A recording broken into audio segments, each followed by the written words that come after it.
Hi, Deb. We are back. Hey, we're back. Yeah. And I have a question for you. Okay. So, oftentimes we meet people who have just been diagnosed with a terminal illness. They're seeking treatments and they're searching for more supports. Mm-hmm. And they come to us and Call hospice now. Yeah. Don't wait. yeah, don't wait. Yeah. Don't wait until now that you have no other options left and you're scrambling. Mm-hmm. When you get that diagnosis, reach out to hospice, come for a tour. Let's start making a plan with you. But oftentimes we struggle with, what do we say? Like, how do we start that conversation with them? What's worked for you with families? Where I find that needs to start is understanding what the patient already knows about their disease and what they have been told. And the family too, because oftentimes, and again, we're hoping to change this in the systems, but it used to be that we would talk over a patient to their spouse or to their children as if they weren't even present. And a lot of docs have totally changed that conversation. They're having the face-to-face talk. But sometimes I think as a daughter, am I helping support? So it's always good when those conversations happen to have somebody who can remember things, because you're in the moment and it's a lot of information. And you know what? I had somebody once that I was having a conversation with the person with the illness, and his wife was there with him, and he said, I can't say this in front of her. I want to say it on the side. And I said, well, let's just pause for a moment. I want to look ahead of when you are now needing end-of-life care, and she's not prepared for that. Right. So how can I help you have that conversation with your loved ones? Part of your role as the supportive care coordinator, right? It's a lot of that psychosocial stuff that comes when people get sick and they're dying, is they don't know how to have those conversations. My dad was very stoic, so he wanted to put on this front. The doctor would come and see him at home, and my dad's all sitting up really, and he was so weak, but he was proud, and he's a proud man, right? And that conversation was going to make him vulnerable in front of all those people that he's been such a strong, proud man in front of. Yeah.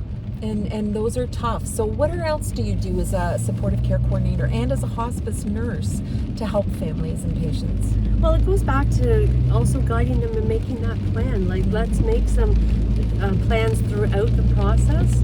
And yes, your goals of care may change, and we'll change with that. When you change your goals of care, even your hope changes.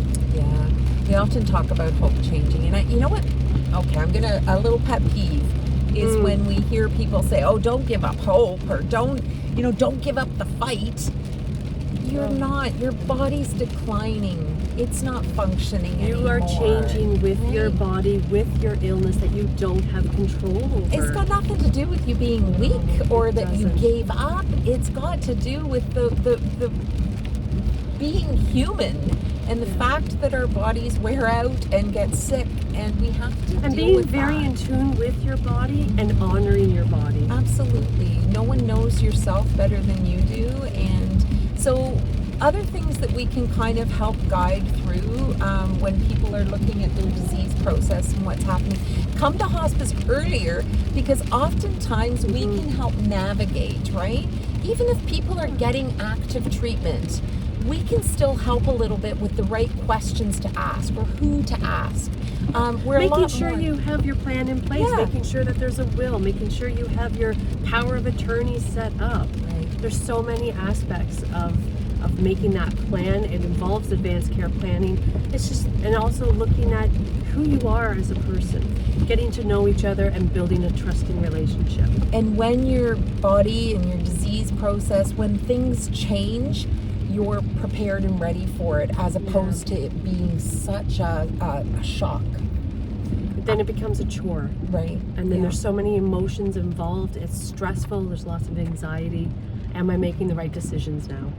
I gotta tell you, I made a decision in my life when I was in pain.